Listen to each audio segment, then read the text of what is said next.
Okay, Bismillah. So I'm not quite sure if I remember exactly what we did last time. I have to like just double check quickly what we did. But these are all the principal themes you will come across throughout Ibn Arabi's writings and the rest of this book, right? So if you ever get lost at any point, you just revisit chapter one, which will give you a bird's eye view of the stuff that we're covering, right?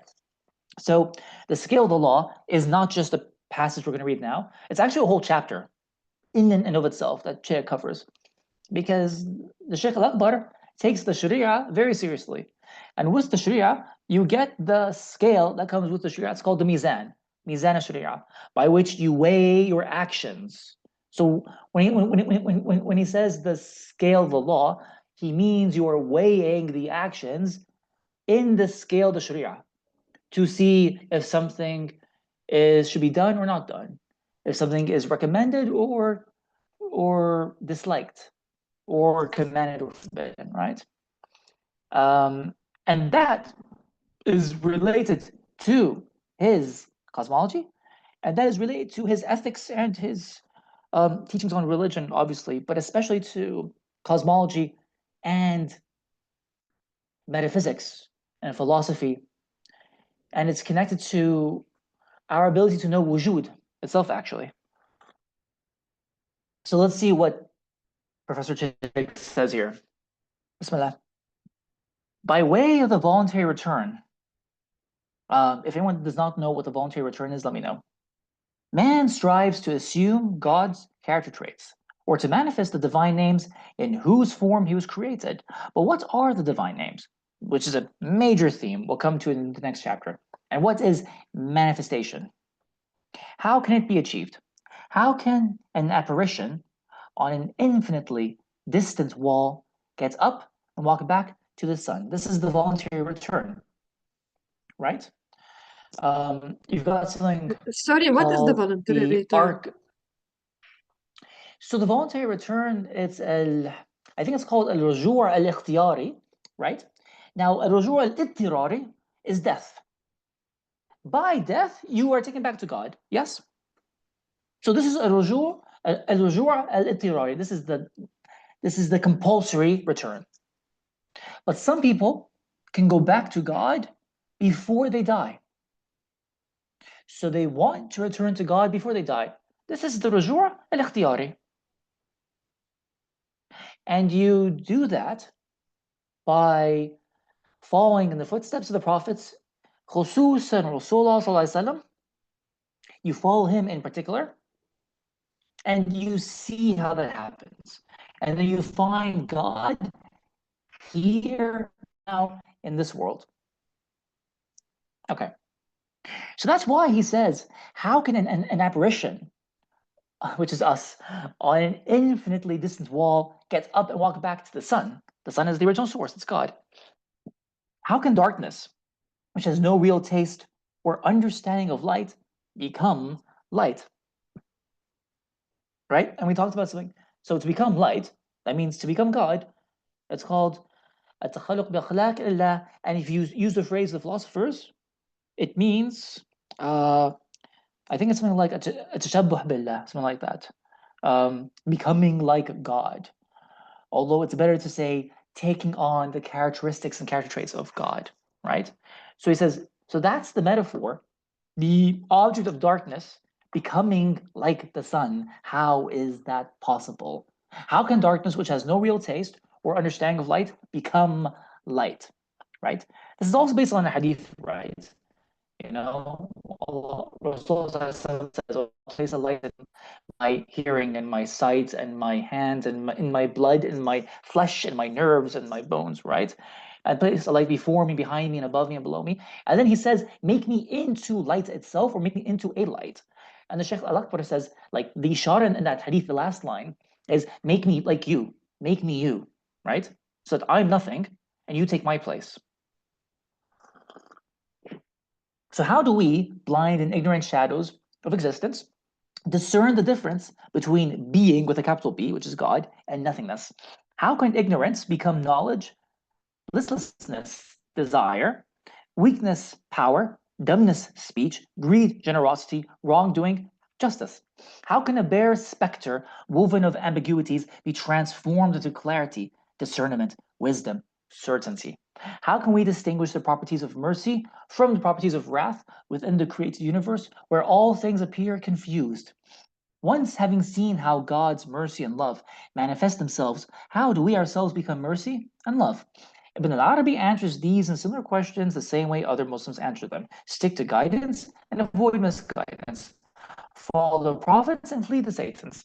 Like all Muslims, Ibn al-Arabi considers prophecy and revelation facts of human existence, phenomena that have been observed wherever there have been people from the time of Adam salam, the first prophet, down to Muhammad salam, the last of the prophets. All human beings have access to and are required by their very humanity to follow the revealed guidance.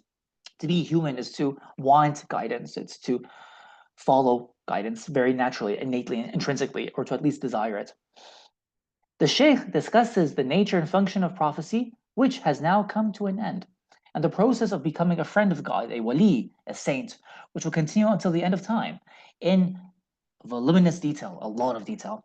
For the full significance of the whole range of his teachings to be understood, they must always be tied back to the reality of prophecy and friendship, which you can find in this brilliant book written by Michel Chodkiewicz, called The Seal of Saints.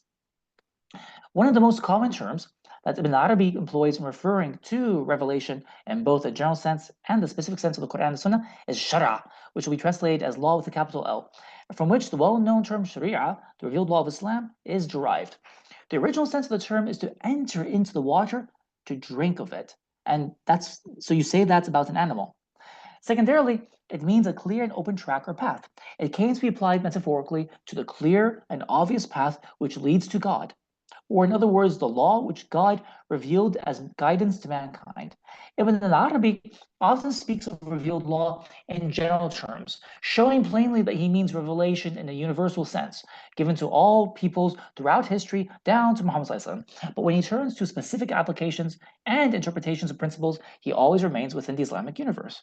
He discusses Jesus, Moses, Abraham, ﷺ, and other prophets in detail, sometimes even telling of his own encounters with them in the invisible world. So he meets them too, right? If you took the course on his life, you would remember that. But these are Muslim prophets through and through. Their qualities and characteristics defined largely by the picture of them drawn in the Quran, the Hadith, and the Islamic tradition in general. No Christian or Jew, if given a chapter on Jesus or Moses from the Fusus al-Hikam without being told the author, would imagine that it had been written by an authority of his own tradition, right? So this is still the Islamic understanding of the prophets. So according to Ibn al-Arabi, the law is a scale, al-mizan, in which must be weighed everything having to do with God, knowledge, love, spiritual realization, and the human state in general. Without the scale of the law, we will remain forever swimming up in a shoreless ocean of ambiguity. And that includes weighing the haqa'iq, which is one of the most important things you can really understand. You weigh the haqa'iq in the Mizan Sharia as well to know what you take and what you don't take. Only the scale can provide a point of reference in terms of which knowledge and all human endeavors may be judged. The law makes it possible to move toward the center and avoid wallowing in indefinite dispersion in the circumference, overcome by ignorance, multiplicity, and misguidance. One might say that the function of the law is to sort out relationships and put things in their proper perspective, thus providing a divine norm for human knowledge and action. Faced with he, not he, huwa la huwa, right? Huwa la hu. Wherever they look, human beings cannot possibly search out the he and cling to light without a discernment deriving from light itself. Like you can't tell what is true light without light with a capital L, an-nur subhanahu wa ta'ala, telling you what light is. No doubt, everyone has an inner light known as intelligence, but that also needs correct guidance to grow in intensity and begin functioning on its own. Only the friends of God, the awliya, have reached the station where they can follow the inner light, which is like their without reference to the outer law. That means they obey the Sharia, right? But their inner light, they have an inner nur that also tells them what's right and wrong, right? So, for example, really, the awliya have this. So, one person, for example, might be sitting at a lunch or dinner table, and he stretches his hand out to eat food, and this person's a wali. But then there's a vein in his arm that twitches, and he realizes, this food isn't halal. That's a karama. That's the basira that's guiding him. Or he sees the food, like to people, it looks like normal food, right? Chicken, rice. But then in his eyesight, Allah transforms the food in his eyesight, only to him, not to other people. But he sees it as something haram, like pig or something like that. And he's like, oh, wait, this food isn't halal. Why? Because maybe this food was acquired through haram means, like riba or something like that, right? So they have this basira that can guide them as to what is right and wrong, right? But this, as Ibn al-Arabi would say, is a station of great danger, khatar. Iblis and countless spiritual teachers have been led astray by it. So that's why the Sharia, the law, remains the only concrete anchor.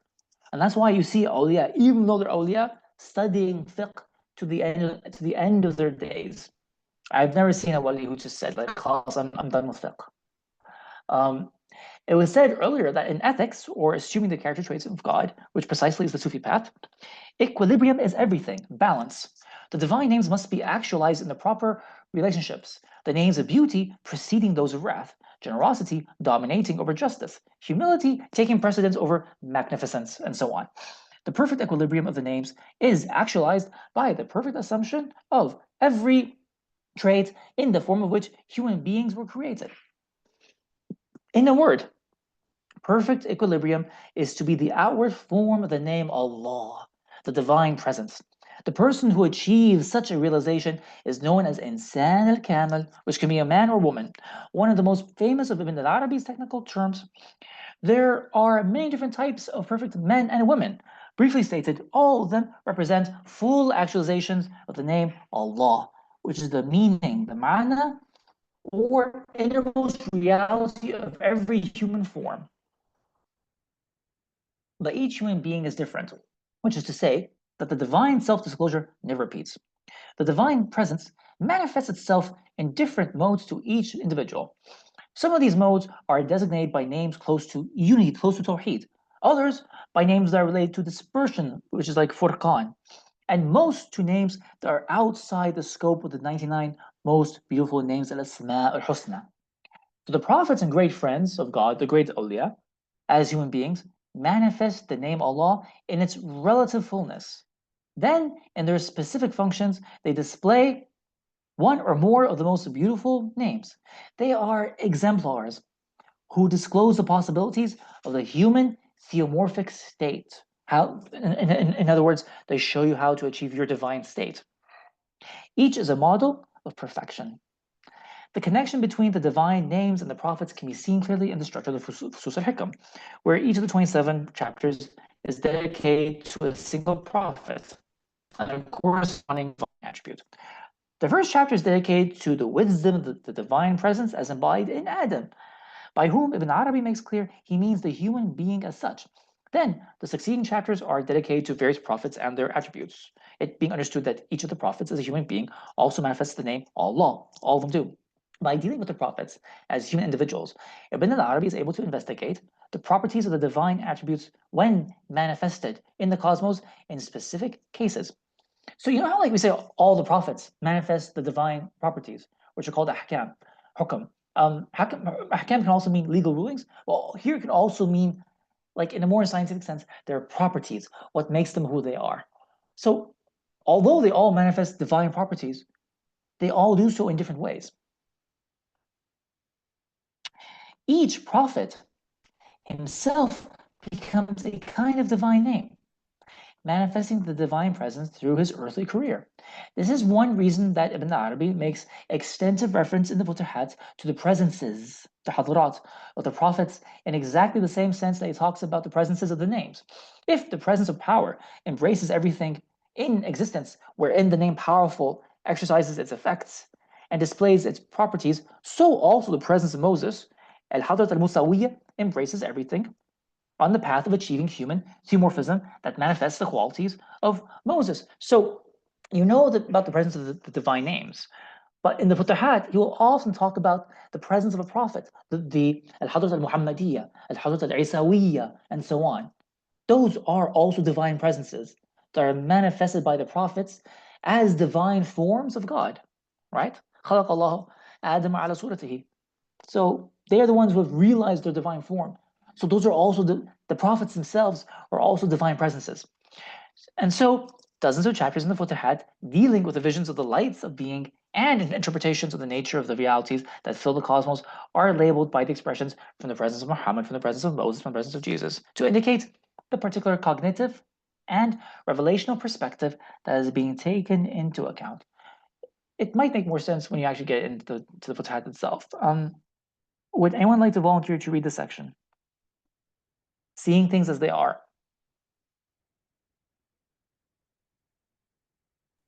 I'll have I a can go. read it. Hannah, go ahead. Thank you, Hannah. Yes. Right. Bismillahirrahmanirrahim. Seeing things as they are. Perfect man alone is able to see all things in their proper places. He is the divine sage who has so thoroughly assimilated the scale of the law that he witnesses through his very nature the correct relationships among things. This discernment of relationships is the most difficult of all human tasks because of the intrinsic ambiguity of existence. There is no absolute point of reference to which man can cling, since none knows God but God. Instead, there are numerous relatively absolute standpoints in respect of which knowledge can be acquired. But some of these may lead to felicity, and some may not. Ibn al-Arabi's deconstruction of all doctrinal absolutes must be grasped from the outset, or one will constantly be tempted to provide a definitive statement of what Ibn al-Arabi believes without defining his standpoint on the question at issue. The Sheikh accepts no absolutes other than the essence of the real, being in itself on the one hand, and pure and simple nothingness on the other. None knows the essence of the real but the real, which is to say that there is no point of view within the contingent universe which allows us to speak for the essence itself. In other words, there are no absolutes in the cosmos or in the universe of discourse. Every formulation which attempts to describe the real must assume a delimited, defined, and relative standpoint. What is accepted from one point of view may have to be denied from a second point of view. Essence alone is absolutely real, but the essence is forever beyond our grasp and understanding. Each standpoint in respect of which God and the cosmos are perceived becomes a relative absolute or a presence hadra, from which certain conclusions can be drawn. Conclusions which will be valid for that point of view. But Ibn al-Arabi is constantly changing his points of view, as is clearly indicated by the structure of many of his works, the Fusus in particular. Each of the divine wisdoms incarnated in each of 27 prophets speaks in a unique language, thus throwing new light on the self-revelation of the unknown. Each revelation provides a unique way of looking upon God and the cosmos. So also the spiritual stations, maqamat themselves, like the way stations and similar concepts, all go back in Ibn al-Arabi's way of seeing things to unique perceptions of reality, delimited and defined by certain relationships and constraints. But none of these is absolute. So each can be contradicted by other points of view. The human response to these constant shifts in perspective may well be bewilderment, which Ibn al-Arabi tells us is the station of the great friends of God. The absolute allows for no absolutizing of anything other than itself, which is to say that everything other than God is imagination. This having been said, it is still fair to maintain that perfect man's vision combines the two basic points of view of incomparability and similarity, while he vacillates between them in expressing his perception of reality. The first represents the point of view of the rational faculty, which declares God's unity, tawheed, and is perfectly able to grasp that the cosmos is ruled by a God who must be one. The second represents the point of view of imagination, which perceives God's theophany or self-disclosure in all that exists. Sorry about that. The rational... By the way, Hannah, so yeah, thank you very much. So the first point of view is the point of view of Tanzih. And so the first point of view does not require the presence of a prophet. Any person can obtain knowledge of that, can obtain knowledge that God is one and he must exist, and that he is beyond what we are, and he is not us, right? The sages have knowledge of that. You don't need revelation for that. Once you come to the second part that Hannah just read, that requires prophecy to describe to you how God actually reveals himself in the cosmos. You can't know that by yourself. God has to give you revelation and explain to you how exactly he reveals himself and shows himself to you in the cosmos and everything that exists. That is properly revelation. Sorry, Hannah, go ahead. Okay. The rational faculty cannot perceive how God can disclose himself in the cosmos, since if he were similar to his acts, he would have to assume attributes which can only be applied to created things. But a healthy and sound rational faculty will grasp its own limitations and accept the truth of revelation. It will realize that God knows perfectly well what he is talking about, even if it cannot fathom what he means. Hence, it will accept the literal significance of the revealed texts. It will say, yes, God has hands, eyes, and feet, just as the Quran and the Hadith have reported.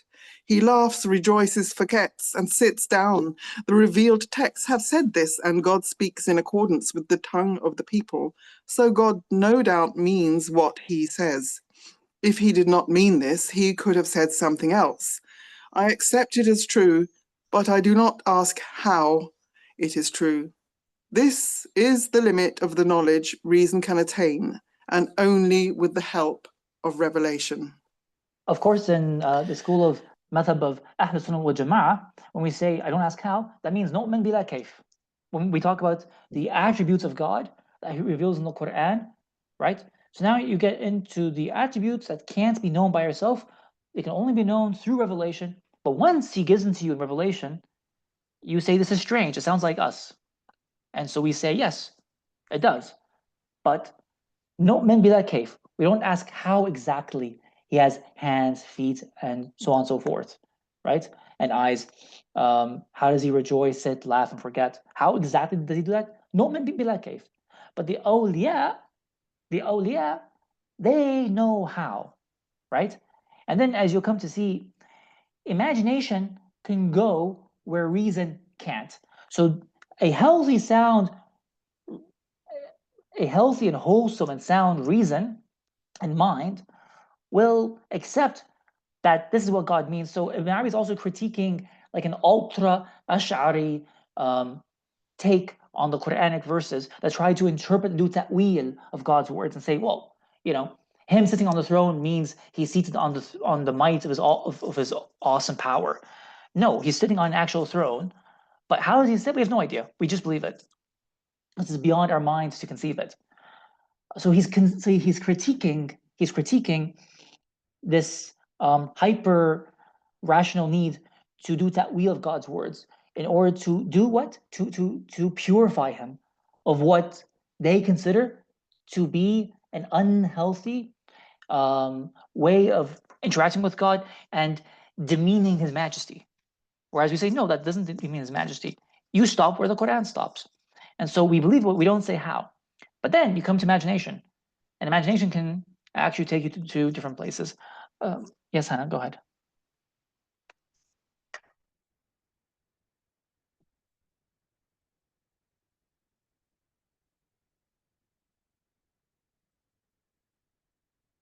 Hannah, are you there? Yes, sorry, I muted myself because I was coughing. Sorry. That's right. Imagination understands in modes foreign to reason as an intermediate reality standing between spirit and body, it perceives abstract ideas and spiritual beings in embodied form. Since in itself it is neither the one nor the other, it is intrinsically ambiguous and multivalent, and it can grasp the self-disclosure of God, which is He, not He.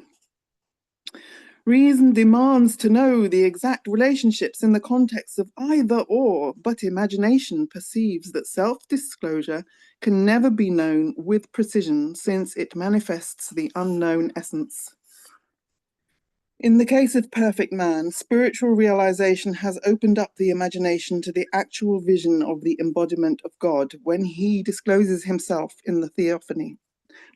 In theophany, he does not know how God discloses himself, but he sees him doing so. He understands the truth of God's similarity with all things through a God-given vision, seeing clearly that all things are neither nor, both and never either or. Perfect man has submitted to the literal sense and the legal injunctions of the divine book. He has taken God's command, be God-fearing and God will teach you, literally. And he has been taught the meaning of the text, the meaning of the cosmos, and the meaning of his own soul. Hermeneutics is not a rational process, but an encounter with the divine self-disclosure, an opening of the heart toward infinite wisdom. Perfect. Thank you so much. Thanks so much, Hannah. I think, yeah, okay, so this is the last page. And Yvonne, I can read. go ahead. Thank you, Sana. Human perfection. Non-delimited being is one in its essence and many through its self-disclosures. It is both incomparable with all existent things and similar to every creature. It finds its fullest outward expression in perfect man who manifests God's names in their total deployment. Just as God is perfect in his essence and perfect through his names, so also perfect man displays human perfection through his essential reality as the form of the name Allah, and through his accidental manifestations as the outward display of all the individual divine names in the appropriate circumstances. The perfect men are fixed in their essences, which are not other than the being of God. But they undergo constant transformations and transmutations by participating in God's ceaseless and never repeating self disclosure. God created the universe to manifest the fullness of his generosity and mercy. Through the cosmos, being displays the infinite possibilities latent within itself, but it only manifests itself in its fullness through perfect man, since he alone actualizes every divine character trait or every quality of being.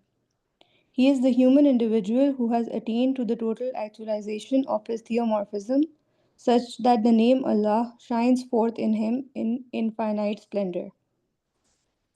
On the level of the outward, corporeal world, perfect man may not appear different from other human beings, certainly not in the eyes of the deniers and misbelievers. The Quran reports the words of some of Muhammad's contemporaries as what ails this messenger that he eats food and goes into the markets? But the corporeal world is but the distant sun reflected in dust. The real fullness of perfect man's existence must be sought in the inward domains, the innumerable intermediate worlds that lie between his sensory shell and his divine kernel. He is, in fact, the barzakh of barzakhs, barzakh al barazikh, the interworld who encompasses all interworlds, the intermediary who fills the gap between absolute being and absolute nothingness. His cosmic function is everything, because he is in effect identical with the cosmos. In perfect man, the microcosm and the macrocosm have become one through an inner unity. In other terms, the macrocosm is the body, perfect man the heart. In him, all things are brought together, whether divine or cosmic. Just as Allah is the all-comprehensive name, al-ism al-jami, so perfect man is the all-comprehensive engendered thing, al-kawn al-jami, in which the divine names receive their full manifestation on every level of the cosmos. In perfect man can be seen the unity of the dynamic and static dimensions of Ibn al-Arabi's cosmology. As an existent thing who lives at once on every level of the cosmos, perfect man embraces in himself every hierarchy. But as a human individual who has come into existence and then returned to his creator, he has tied together the origin and the return. He lives fully and consciously on all the levels of the descent through which light becomes separate from light, and on all the levels of the ascent through which light retraces its steps and human intelligence rejoins divine knowledge. He is the part and the whole, the many and the one, the small and the great, everything and all. Just as he turns round about God, so the cosmos turns round about him. And that, ladies and gentlemen, is the end of the first chapter. And now we can get properly into the book. Starts with theology and the divine names, actually. So we only have to do this another 20 times, and then the book is done. So let's just pause and take some questions. Even call it a day if everyone's done. But I mean, like, we haven't really finished the hour yet, so we could actually make a go and start at this chapter. And then, like, you see the small text here. Those are quotations from the Futuhat itself. So then we actually get into the actual Futuhat and its passages. So any questions? Any thoughts? I was wondering when it says there was a bit where he says about the divine presence manifests itself in different modes to each individual, and some of these modes are designated by names of close to unity, others by names that relate to dispersion, and most names that are outside the scope of the 99 most beautiful names. He's talking about the prophets, but what would be some examples of names related to dispersion and others that are out, or an example of someone manifesting names outside? What would be some examples of that? Oh, easy. So names that lie outside of the 99 divine names. What are the 99 divine names? Those are like the 99 archetypal names. So you could call those universal names, right? Asma al-amma, right? And obviously, if those are universal names, you also get particular names, al-asma al-juz'iyya. So the infinite names that lie outside of these 99 names are just the particulars. So really, every object in the universe is a divine name. Everyone. So Hannah is a divine name. Chair is a divine name. Sun is a divine name. Moon is a divine name. Water, horse, tree, mountain are all divine names. But those are particular names. So Ar-Razaq is the universal archetypal name for nourishing, right? Then apple is a particular divine name. Which is interesting because that would explain a lot of religions that either worship or venerate, they do one or the other, they worship or venerate certain particular objects in the universe. Although our commentary on that could be that what they're revering is a particular name. And then the question is, how do you draw back the particular name to the universal name? And then your other question, if I recall correctly, was to do with the dispersion, an example of names relating to dispersion. Yes. So misguide her. Yeah. I thought that when I asked that. So alhamdulillah, yeah, mashallah, thank you. Yeah, you got Allah barak fiki. Zanira, go ahead. Assalamu alaikum. Wa alaikum assalam. I just wanted to say, I had a few things to say. First of all, you said we only have to do this 20 more times. Yeah. And I just wanted to add, and then you've promised us a party, just in case, just a reminder. Yes, I didn't forget. Okay. Okay, so I wanted to also just touch on Hannah's question because it's like one of my favorite names. Yes. Names of unity and separation. Unity would be Jamia, the one Yes. that gathers, bring together. Separation would be Fattah. افتح اللهم افتح بيننا وبينهم بالحق. I think it's in the Quran. To open up, like opening is a kind of like, it's a splitting or a separation. And I had a question for you, Dr. Faris, about Mm. the part where it said about bila kaif, believing, It's I it's guess. it's it's an opening, right? It's a form of opening, but it's not a form of dispersion. Maybe it could be. It could be. See, that's why it's an ambiguous name. It could go either way. So sorry, Singer, go ahead. Yeah. Right. But yeah, no, I was just saying in that instance, because I feel like Fatah is also a name of unity as well in many ways. But Yes, yes, yes, yes. but yeah, so in that specific instance where I think someone makes a dua in the Quran and they're like, افتح بيننا وبينهم بالحق. So it's like, Yes, absolutely. yeah. Yes, yes, absolutely. So yeah. So then, yeah, my question was about believing Allah's attributes bila kaif. Yes. And it said, I mean, I believe all the others, but it also, I mean, about sitting and, I guess, descending, like Allah descends in the third half of the night, Yes. all of Yes. those things. But it Yes. also said forgets, which is, I, I feel like it goes against لا يضل ربي ولا ينسى. Like God does not forget. So I don't understand why it says that. Oh, so you've got that other ayah, right? Because okay, so the ayah that line is being based on from William Sheddock, also you'll find Sheikh Al-Akbar, obviously, is the one to do with Jahannam. Does that ring a bell? The one to do No. with Jahannam. They forgot Allah, so So he made them forget themselves. He didn't forget them. no, so Allah forgot them. Okay, can you say the Arabic reference, please? I'd have to find it. So if we can Yeah. find it now, Could then that we can take. be? Oh, sorry. Could that be like also mean maybe abandoned them, or Oh no, ignore absolutely. That is the other tafsir. than forgetting? No, of course, of course. So I mean, the problem we're running into is pretty obvious, right? Yeah. So the tafsir of the ayah is that they forgot Allah, or rather, they didn't pay any mind or heed to Allah. So forget obviously means with abandon, right? So similarly, so then Allah abandons them and leads them to their demise and their fate, right? The ones who forgot God because they're too busy with the dunya. So Allah leaves them where they are. But I does find the exact ayah in Arabic to answer you, Zanira.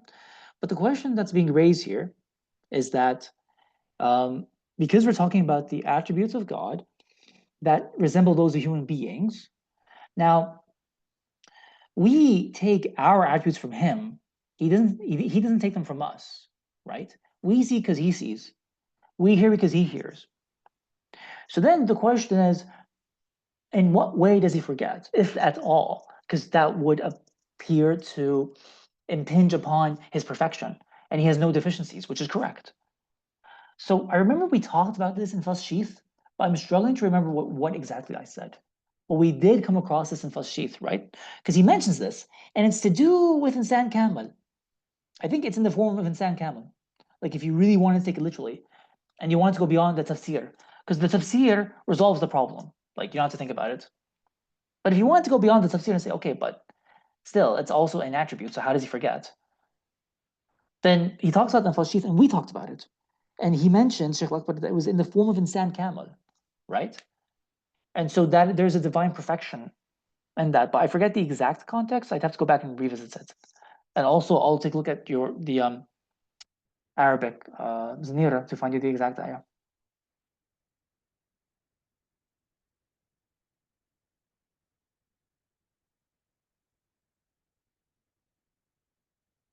Surah Al-Hashr Sorry, it warns says, against forgetting. yeah, so Surah Al-Hashr 19 says, وَلَا تَكُونُوا كَالَّذِينَ نَسُوا اللَّهَ فَأَنْسَاهُمْ أَنفُسَهُم. And then it also says later, in Yeah. another instance. So it doesn't say that Allah forgot them, sorry. It says Allah made them forget their own nafs. And then it also says, وَمَا كَانَ رَبُّكَ نَسِيًّا. That's very clear. And Yes, absolutely, yes. but it's also like سنقرئك. Oh, sorry, that's a causation. So there's also like making forget, that Allah is the one that makes people forget, right? أو ننسيها. We talked about this in religious Yes. pluralism about naskh. So it's interesting because there's to make forget. It's only attributed to two beings in the Quran. That's one is Allah and one is Shaitan. وما أنسانيه إلا الشيطان. Yeah, of course. I mean, so that's the point, right? That's why we say no one bila kayf. Because if you said that Allah sees the way I see, that's a huge insult. That's a huge imperfection. Of course not, right? So is there a way for God can the act of forgetting can be taken as a form of perfection? That becomes the question. But I want to see if I can find the ayah that Sheikh Al-Akbar was talking about.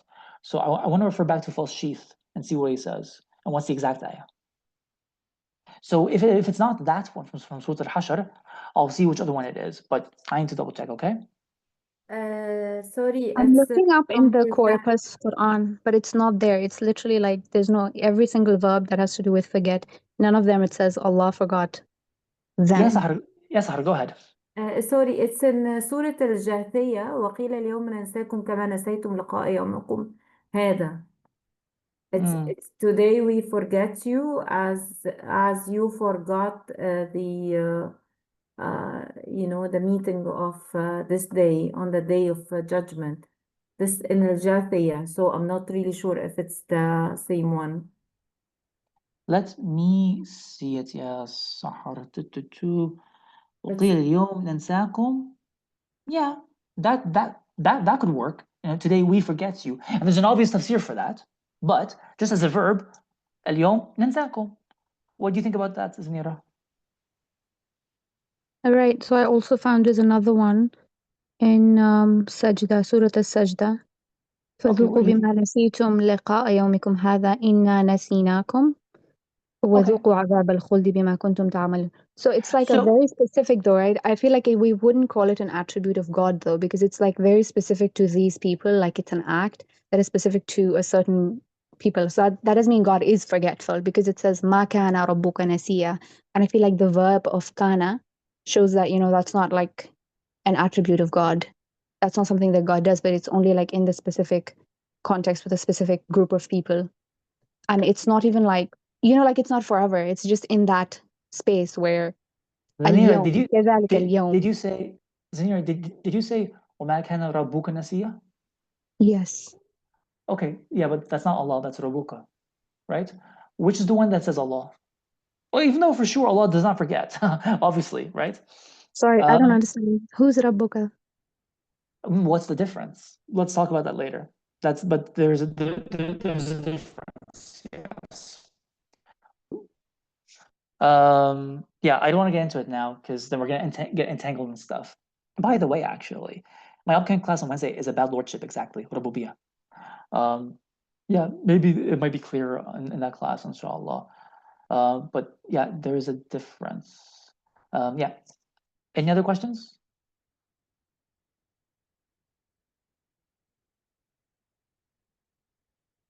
And I know we haven't resolved the issue, of course, right? But I'm hoping we'll come across it again as we go throughout the book. So that would mean there's a certain manner in which God does not forget, and there is a certain manner in which he quote unquote forgets. The safest interpretation is from tafsir, but there's also what Sheikh Al-Akbar is saying, that there's also more to it than that. There's something else beyond that. Let's see what it is when we come across it in the book. Any other questions? Yeah, absolutely, Asma, exactly. So forgetting can obviously have many meanings, right? The question is, what meaning works for it when we apply it to Allah? That's why no man be like kayf. No man be like kayf. Or Yeah, to so not care about it, right? Forgetting could also mean that then we don't care for you. Yeah, but so that's the tafsir, Homad. That's the tafsir, which is fine. But he actually explains in Fasheeth, but I have to go back and revisit to like jog my memory. Are there any other questions?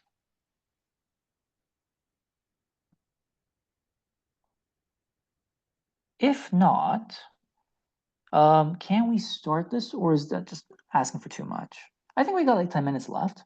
We could try and do like one page and just get to the names of the names. Is that something you're okay with, people? Yes, Yep. please. Okay. Does anyone want to volunteer for this? I could. Homa, go ahead. Yes. So it's from the names of God? Yeah, can you see it on the screen? That's from that. Okay. The names of God. The connecting thread of the Quran is not the stories of the prophets, the legal injunctions, the threats of punishment and promises of reward, or the description of nature and cosmos, but the most beautiful names, which are mentioned singly, often in pairs, and sometimes in groups throughout the text. Most of Islamic theological thinking revolves around the names revealed in the Quran. The proponents of Kalam theology, the Mutazilites and the Asharites, commonly used the term attribute instead of name, but the upshot was the same. The names or attributes summarize what can be understood about God. Even the peripatetic philosophers who tended to avoid Quranic references in their strictly philosophical works often spoke about God in Quranic terms. How can one discuss reality without referring to knowledge, desire, power, life, priority, and many other attributes attributed to God in the Quran? When Ibn al-Arabi places the divine names at the center of the stage, he is merely bringing out what is implicit in Islamic thought. Several scholars who have studied his works have pointed out the importance of the theme to everything he writes. But this theme is far too fundamental for us merely to point to its importance and refer to it in passing as we go along. As the basis of the Sheikh's dialectic, it needs thorough exposition at the outset. In order to understand the role of the divine names, however, we have to become familiar with the many technical terms which are employed synonymously, such as attributes, relationships, realities, roots, and supports. In the same way, since names establish a bridge between the phenomenal and the non-phenomenal, it is necessary to look at some of the words used to describe the realities of the phenomenal world in terms of the names, such as properties, effects, veils, and secondary causes. And ultimately, we need to understand how the phenomena themselves are names of God. Brilliant. Thank you so much. Let me see. Okay, this is good. Okay, yeah, go ahead, Homa. Let's read, please, up to the names of the names. Okay. Names, attributes, and relationships. The divine presence comprises the essence, the divine attributes, and the divine acts, thus embracing all that is. The essence of God in Himself, without reference to the relationships that can be envisaged between Him and the existent or non existent things. The acts are created things. The attributes or names are the barzakh or the isthmus between the essence and the cosmos. The names are called names by the law or shara, relationships by sound rational faculties, and attributes by imperfect rational faculties. That is, by the proponents of Kalam. The names provide the only means to gain knowledge of God and the cosmos. What are God's names? Several points need clarifying. Firstly, the names are different from the words which we employ in referring to them. Secondly, the names are relationships, not entities or existing things. Thirdly, each name denotes both the essence and a specific meaning peculiar to itself. Fourthly, the specific meaning of a name can be called its reality or root. Fifthly, the reality of the name determines the effects or properties of the name within the cosmos. Thank you so much, So in Huma.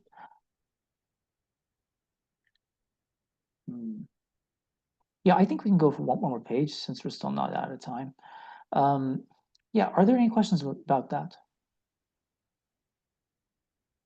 I had a question. Sure. Can you go to the part where it says we can't, I think it said something like we can't discuss, how can we discuss reality without discussing power, desire, life?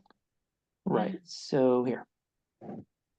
So, right. So it says, so desire, knowledge, desire, power, life, priority, and many other attributes. So these are attributes or names of Allah, right? I mean, I can think of what most of them are, but I was wondering what is priority? الأول والآخر. Okay, could it also be wali? Because it's like awla, wali. No.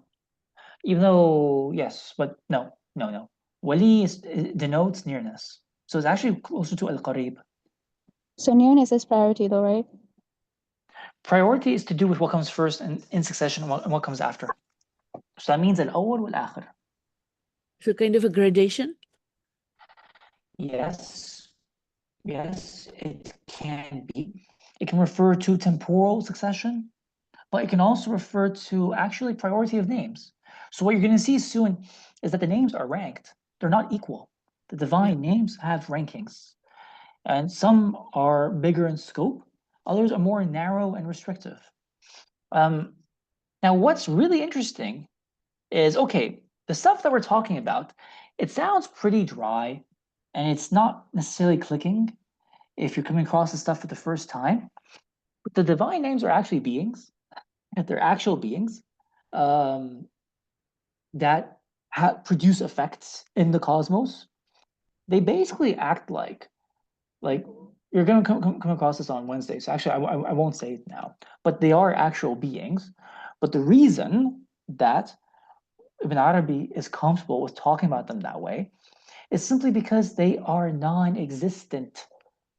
So it doesn't matter if you treat them as actual beings that do things, because they are non-existent. Why are they non-existent? Because they are simply relationships, which is nisba and nisbat, right? That's what they are. So the relationship of, like, if you think about it, there's only one God and one entity. So God is one who's doing everything. But it's just that when he's giving you food, he's called nourisher. And when he's giving you light, he's called an-nur. And when he's giving you life, he's called al-muhyi. And when he's giving you death, he's called al-mumit. But like a polytheist, a mushrik, makes the mistake of thinking, oh, there's like one God called al-mumit, there's one God called al-muhyi, there's one God called al-razak, there's one God called al-nur. And he can't see that these are all relationships. And a relationship, by its very nature, is non-existent. So like you talk about Faris, the son, Faris, the father, Faris, the brother, Faris, the nephew, Faris, the grandson, Faris, the grandfather, inshallah, Faris, the teacher, Faris, the student. There aren't 10 different Farises. One Faris as a nephew, one Faris as a grandson, one Faris as a father, one Faris as a teacher, one Faris as a student. You don't suddenly get 5, 10 different Farises. It's all one Faris. Dr. So Faiz, I have a yeah, that's question what's if being I said. can. Sorry to Sure. interrupt you. Sure. But all of these things that you mentioned, these are relationships. How are they separate beings? Because Chite clearly says over here that they're not entities or existing things. So why? I'm just wondering why you're referring to them as beings Let me if they're see. only relationships. No, absolutely. You're in the pluralism class, right? Yes. Okay, you'll find out after tomorrow. and Okay. and I think in English, like when we say such and such a person is an epitome of kindness. So kindness, rahma, is a relationship because you have to be kind towards someone. But when we say epitome, it's giving it like a being, right? That there is a separate entity called kindness, and person A or B is an epitome, a perfect manifestation of kindness, right? Yeah, yes. In one respect. In one respect. By the time you're done with this, you'll only say that there's one being anyways, with a capital B, Yeah, right? Because who's doing the kindness? It's not me. exactly. I It's he. exactly. I give my cats food. It's not me giving the food. It's the kind one, Al-Latif and Razak and so on. It's not me because we don't exist, right? Relatively speaking. That's the point, Sana. Because yes, the divine names, you can speak of them as beings, but of course they don't have separate essences. A'udhu billah. There's only one divine essence, and the actual divine names are non-existent. Here's the thing, Sana. You and I are actually relatively non-existent. Well, I use the word relative. So yes, there's a certain existence in that you and I are here on Earth talking to each other, for example. But actually, but relative to God, we're non-existent. Mm-hmm. Then So why, actually, I'm just thinking about the need to refer to names as beings when there is just I one know, being. So I know, I that's know, I yeah. know. But then if you refer to one being with a capital B, that includes you and me and everyone else. We don't exist. And yet, here we are. And yet, here we are talking. So I know it's confusing, but the chapter that I'm thinking of, that you're going to come across on Wednesday, is chapter 66 of the Futuhat, which he calls 66. chapter 66 of the Futuhat, which is entitled, I think, The Conference and Meeting of the Divine Names. Literally, the conference and Mm-hmm. meeting of the divine names. And you will see that when we come to it, they're basically beings. Even though Sheikh Al-Akbar will repeat and say, don't imagine that this is a ishtima'a wujudi. It's not a existential meeting. Like it's not actually happening in real time, because then Yeah. there'd be different essences. No. But and yet he treats them that way, right? I think it's because that they might be able to exist in that way in the world of the imagination, literally alam al-khayal. But you'll see when we come to it on Wednesday, inshallah. I also have a question. Okay, sure. Yes. Salam alaikum, first of all. Wa alaikum salam. So if the divine names are beings and then we are relatively non-existent, can we say that the divine names are projecting their being onto us, meaning the fact that we witness them makes us beings? It's more like God projects his being on us, or we take his being, we take our being from him. Our being comes from him. And the divine names are non-existent. They're just relationships, right? But we take our being from God, very simply. But I know what you're saying. You could say from one perspective, yes, we take our being from the divine names with respect to multiplicity. So then the question falls back, what perspective are you viewing this affair from? From the perspective of unity, oneness, or the perspective of manyness? It depends on the perspective you're taking, right? Yeah. So Yeah. so that's how we talk about it. Would one But then say, it's like, for example, if you say we take our beings from the divine names as multiple names, then that means multiple meanings, but not multiple entities. That's very important. It's just one entity was God. But when considered from the perspective of meanings, there's a whole diversity of relationships of meanings, from which, yes, we take our existence from those meanings, if that's the way you're looking at it. Yes, I was thinking, I was trying to visually visualize this meaning. So if by what you just said, we would be like, for example, in a cave metaphor, we would be the wall, and God would be the light, and the divine names would be the mm, thing that is being projected onto the wall. And basically, if we would be the non-existent, the relatively non-existent participant, we would basically be the wall, but we would participate in this relationship, which is in this exchange, which is being. If that makes sense. There's a question mark at the Yeah. end. Let me think of an appropriate metaphor. But the one that comes to my mind now is that God is light. The refraction of his light into a rainbow of colors are the divine names. You see, Yeah, but it's one light. yeah, Then mashallah. when the light casts its light upon the object for us, and we create shadows, you can still have like a blue shadow and a green shadow and a red shadow. That's us. So we're the thing that is being casted, not the wall. You So know, no, you could say we're the wall and the shadow, both. We're the wall, yeah, and the shadow, I guess. If you say like I'm pouring liquid into a glass container, we're the glass containers. Some are big, some are small, some are thin, some are round, some are squiggly shapes, some are symmetrical shapes, and then the color of the glass is the divine name.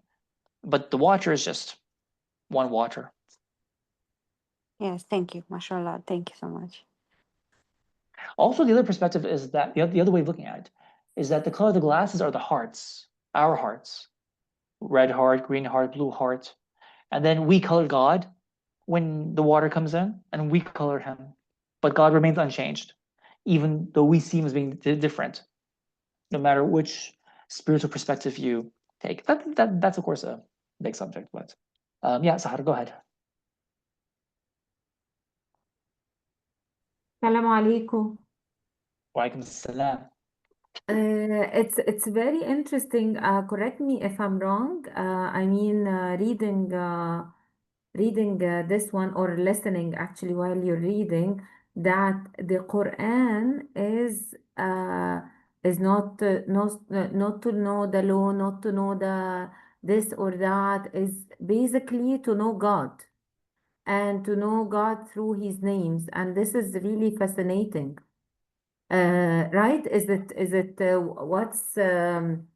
What is been there, right? In the book? I'm just trying to think about your question again. So you're talking about the divine names in the Quran, right? Yes, yes, because there is a passage here in the beginning, and the beginning was maybe I'm wrong, but it was like the Quran, the main rule or the main thing is not to know the laws, not to know this, not to know that, but to know God through His names, Yeah. right? So the connecting thread. Hmm? So the connecting thread. So It's what? beautiful because Yes. this is what you said as well. وما خلقت الإنس والجن إلا ليعبدون. لا يعبدون is to know me, يعني to know God, right? Exactly. Yes. And to know God, Absolutely. Yes. so Quran is like here, the connection thread of the Quran is not the stories of the prophets, the legal injunctions, the threads of the punishments. It's not, but most beautiful names. And this is fascinating. It's I wanted really to make sure that what I understood is correct. That's it. actually, Sahar, you're right. Now, the stories of the prophets are important, and the legal injunctions and threats and rewards But are all important. But yes, but it's the names. It's the names that are the connecting thread. Exactly. this They're is so extremely beautiful. It important. didn't يعني it's like it's an aha moment for me. Of course, it's logically understood, like on the logical, Yes. like not logic. I don't know Yes. how to say it. Like it's deep inside knowledge that it's there, but when you Yes. read it, it's something else. like, you know, you make like all of a sudden all the dots connected again, you know? I mean, so what you're talking about, this is like a certain way of reading the Quran. How do we read the Quran? Which is a really hard question to answer because we take it for granted that there's only one way to read the Quran. No, there's actually lots of ways. And so the way that Ibn Arabi teaches it is very different to the way it's normally taught. And then you notice things and you see things and you're like, oh, I did not notice that before. You're going to see it again after tomorrow on Wednesday. I'm going to talk about something just like that exactly. Yeah, beautiful, because it's the words of God. So basically, when we read it, we get to know him better. I mean, this is Yeah, the meaning. yes, Yeah, absolutely. and this Yes. is the core. So you know him better, and everything falls, what do you call it, correctly or in its place Into place. afterwards. 100%. I Beautiful, beautiful. I Jazakumullah 100 kull khair. I 100 Allah barak fiki, I 100% agree. Yes. Beautiful. Guys, I would love to give this a stab, but I think like we're out of time, right? So let's just call it tonight. We're gonna leave it here. Can someone just record the page number on the WhatsApp group so then we don't lose the page number and we can just get straight into it next time. So page 34. Guys, thank you so much, and I'll see you next time. Jazakallah khair.